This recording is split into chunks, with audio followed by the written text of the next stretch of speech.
কুষ্টিয়া সদর উপজেলার মিনাপাড়া এলাকার বাসিন্দা স্কুল শিক্ষক তহিদুল ইসলাম হঠাৎই গত 4 মে সন্ধ্যায় নিজ এলাকার বাজার থেকে তাকে গ্রেপ্তার করে কুষ্টিয়া মডেল থানা পুলিশ। তখনই তিনি জানতে পারেন প্রতিবেশী রাসেল বিশ্বাস তার স্ত্রীর ওপর হামলা ও গর্ভজাত শিশু হত্যার অভিযোগে মামলা করেছেন থানায়। যদিও এমন ঘটনার কিছুই জানেন না তিনি। তহিদুল ইসলাম ও তার পরিবারের দাবি, মামলার এজাহারে উল্লেখিত ঘটনার দিন তিনি ছিলেন না ঘটনাস্থলে, ছিলেন ৬ষ্ঠ উপজেলা নির্বাচনের পোলিং এজেন্টের প্রশিক্ষণে।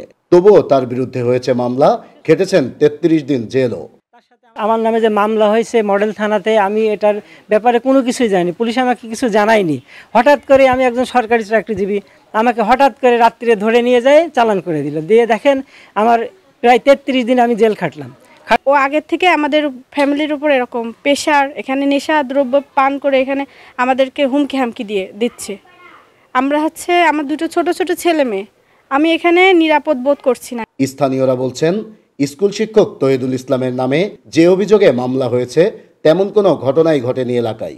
এমনকি মামলার সাক্ষীরাও হামলার বিষয়ে জানেন না কিছুই। এই ঘটনা কোনো রকম কোনো ঘটনা নাই, হ্যাঁ, একদম এটা বাস্তব মিথ্যা। যে না ঘটেনি, কোনো দিনও ঘটেনি। আমার এই এলাকায় মানে ওই ঘটনা ঘটেনি। না না, চিৎকার দিয়ে ঠেকানো আমি ওখানে ছিলাম না। মানে আমি যেটা জানি, মানে আমি যেটা করেছি সেইটাই শুধু বলেছি। আর এ ঘটনায় মামলার বাদী রাসেল বিশ্বাসকে পাওয়া না গেলেও হামলার শিকার হওয়া রাসেলের স্ত্রী রৌশনারার মা ও বোন বলছেন, এমন ঘটনার কিছুই জানেন না তারাও। মিথ্যে মামলায় কিসের মধ্যে কি হয় মামলা করে বেড়াচ্ছে সব।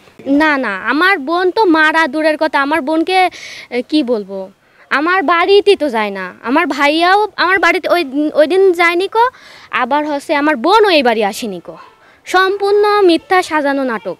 তবে পুলিশ বলছে, মামলাটি যদি মিথ্যা বা সাজানো হয় তাহলে তদন্তে নির্দোষ প্রমাণিত হবে ভুক্তভোগী। বাদীর বিরুদ্ধে করতে পারবেন মামলাও।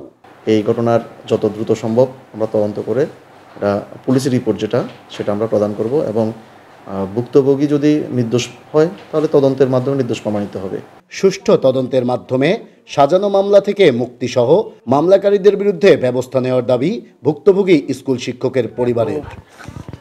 নাহিদ হাসান তিতাস, দেশ টিভি, কুষ্টিয়া।